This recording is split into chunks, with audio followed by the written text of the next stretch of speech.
Hola, bienvenidas y bienvenidos a la quinta entrega de Celulosa y Celuloide, un espacio para reflexionar sobre algunas miserias y grandezas, pero sobre todo miserias, del ser humano a través del cine y la literatura. Si en nuestro anterior encuentro hablamos de la demagogia, hoy vamos a referirnos al segundo deporte favorito de la humanidad, el fanatismo. Ejemplos los hay a millares, pero es menester centrarse en algún caso concreto. Hemos optado una vez más por retroceder en el tiempo hasta situarnos en uno de los episodios claves de la historia, el nacimiento de la América anglosajona. Y lo haremos a través de dos extraordinarias obras literarias, una novela y un drama teatral. La historia comienza cuando el buque Mayflower arriba a las costas de lo que luego sería Nueva Inglaterra, trayendo a bordo a los padres peregrinos, que lo primero que hacen, nada más desembarcar, es celebrar una solemne misa para dar gracias al Altísimo por haberles preservado durante la peligrosa travesía. A esta efeméride se la conoce como Día de Acción de Gracias, o Thanksgiving, como dicen ellos.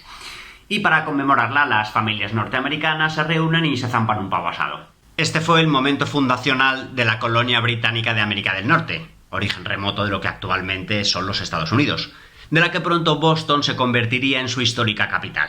Precisamente en Boston se desarrolla nuestra historia, narrada brillantemente por Nathaniel Hawthorne en la novela La letra escarlata. Pero para entenderla bien es necesario dar un nuevo salto atrás en el tiempo. El rey inglés Enrique VIII es popularmente conocido por sus 6 mujeres. Cuando era jovencito lo casaron con la princesa Catalina de Aragón en lo que se conoce como matrimonio de Estado, pactado por las grandes potencias por razones políticas y estratégicas, algo que era muy habitual en la Edad Media. Todo transcurría con relativa normalidad e incluso Catalina había dado al rey una heredera, María. Pero Enrique era un joven fogoso y mujeriego que mientras se limitó al aquí te pillo, aquí te mato y al tradicional si te he visto no me acuerdo, pues no hubo demasiado problema. El conflicto surge cuando conoce a Ana Bolena, una joven pizpireta de noble familia, y la requiere de amores. La chica, aconsejada por su ambiciosa familia, se pone en plan estrecho y mojigato, y le dice que el paso previo para las futuras fornicaciones es que se libre de su vieja esposa y se case con ella. La muchacha, en su ingenuidad, pretendía cambiar su Virgo por una corona real ceñida en las sienes. Y el garañón de Enrique, ni corto ni perezoso, llamó ante sí al canciller del reino, Tomás Moro, para decirle que quería la nulidad de su matrimonio y que si no había causa legal para ello, se tramitase su divorcio. El canciller le respondió que la Iglesia consideraba el matrimonio como un sacramento indisoluble y que por tanto esa pretensión era imposible. Ante lo cual Enrique, que no debía tener un carácter muy dulce, hizo la siguiente reflexión. ¿Por qué he de someterme yo a los dictámenes de un italiano con faldas que vive en Roma? Y decidió romper con la Iglesia Católica y crear la Anglicana, poniendo al frente de la misma a una persona de su entera confianza, es decir, él mismo. De paso acusó de traición a Tomás Moro, que sin embargo le había servido con lealtad, le encerró en la Torre de Londres y le cortó la cabeza. Como es bien sabido, tal procedimiento debió ser de su agrado. Le evitaba farragosas burocracias y volvió a aplicarlo cuando se cansó de Ana Bolena. El episodio viene al caso de nuestra historia porque fue el nacimiento de la Iglesia Nacional Inglesa, que con la llegada del protestantismo derivó en diversas sectas. Una de ellas, de gran importancia, fue el puritanismo. Los puritanos pensaban que la Iglesia oficial, es decir, la anglicana, había caído en los mismos vicios que antaño reprochaban a los papistas y decidieron romper con ella. Para no andarse con complicaciones doctrinales, decidieron simplificar el asunto. Todo es pecado, y así nos evitamos disquisiciones inútiles. El puritanismo gozó de gran fuerza durante un gran periodo, especialmente en la etapa republicana de la Commonwealth de Cromwell, pero con la restauración monárquica perdieron muchos apoyos populares.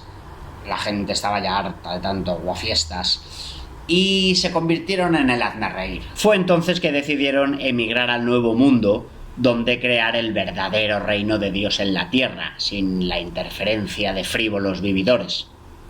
Este es el entorno en el que se desarrolla nuestra historia. Hester Prynne es una bella joven que, tras casarse con un médico mayor que ella, emigra a la Nueva Inglaterra americana. El viaje se anticipa al de su marido y se instala en Boston. Llegan noticias del naufragio del barco que transportaba a su marido, y creyéndose viuda, Hester inicia una relación amorosa a consecuencia de la cual queda embarazada y da luz a una hija llamada Pearl. Juzgada de acuerdo con las estrictas leyes de Massachusetts,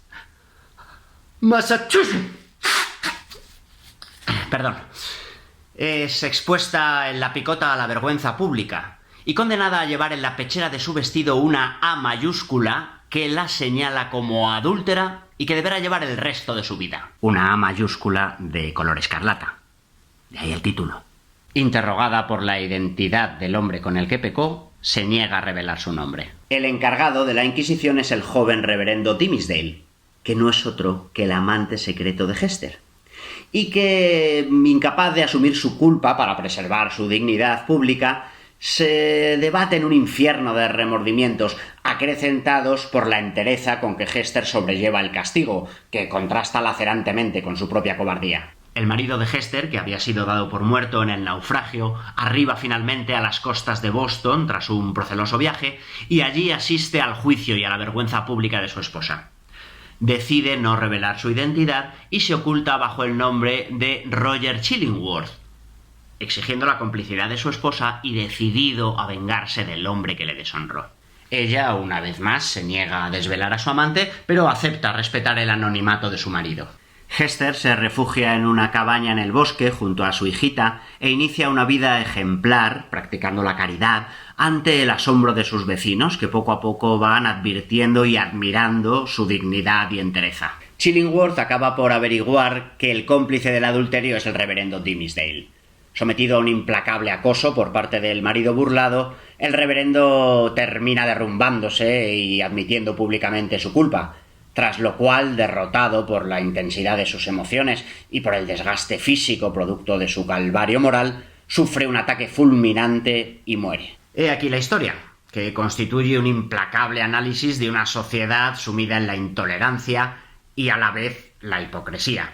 Es decir, la esencia de una mentalidad religiosa, fanática y cruel. El autor, Nathaniel Hawthorne, nació en Salem, una pequeña localidad de Massachusetts,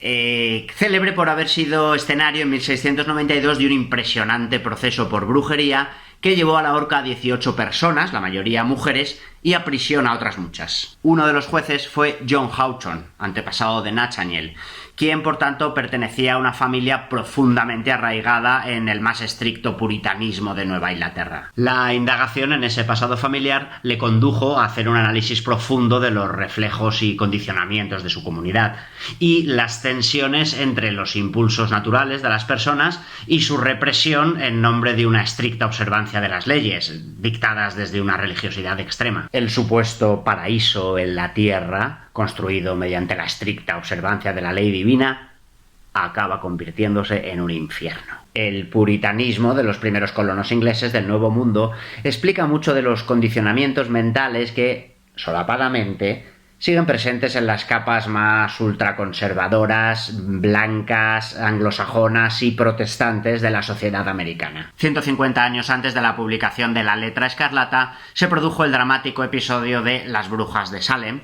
en el que se procesó, acusadas de practicar brujería, a casi 2 centenares de personas, la mayoría mujeres, y 18 de ellas fueron condenadas a muerte. Sobre la causa de este episodio de histeria colectiva y delirio religioso, se han formulado diversas hipótesis, desde el enfrentamiento de 2 familias rivales, los Putman y los Porter, hasta la intoxicación colectiva debida a la ingesta de pan de centeno infectado de cornezuelo, que posee propiedades lisérgicas. Lo que convierte este episodio en algo espeluznante es que las primeras acusadas, que luego fueron las principales acusadoras del resto de procesados, no eran más que unas niñas de corta edad manipuladas por clérigos fanáticos, y que la espiral de la histeria se extendió entre la población como un reguero de pólvora. En 1953, el dramaturgo Arthur Miller, célebre autor de Muerte de un viajante, escribió un drama basado en esta historia titulado El Crisol, en el que sutilmente se extrapolan los hechos históricos a la realidad política estadounidense de su tiempo, la llamada caza de brujas. De esta caza de brujas, desatada por el senador McCarthy y su Comité de Actividades Antiamericanas del Congreso, fue víctima el propio Arthur Miller, citado por el comité tras la denuncia de criptocomunismo formulada contra él por el director de cine Elia Kazan. Cuando en 1999 Elia Kazan recibió un Oscar honorífico al conjunto de su carrera, un grupo nutrido de cineastas permaneció sentado y en silencio en un mudo pero significativo reproche al pasado delator del director. Pues hasta aquí el capítulo 5 de Celulosa y celuloide. Perdón por los fallos de Record. Ya sabéis que nuestro objetivo no es la excelencia técnica, sino, con toda humildad, tratar de proporcionar un poquito de placer al intelecto en estos tiempos difíciles. Os animamos a suscribiros al canal de YouTube Borja Cortés García Moreno para estar atentos a próximas entregas. Hasta pronto.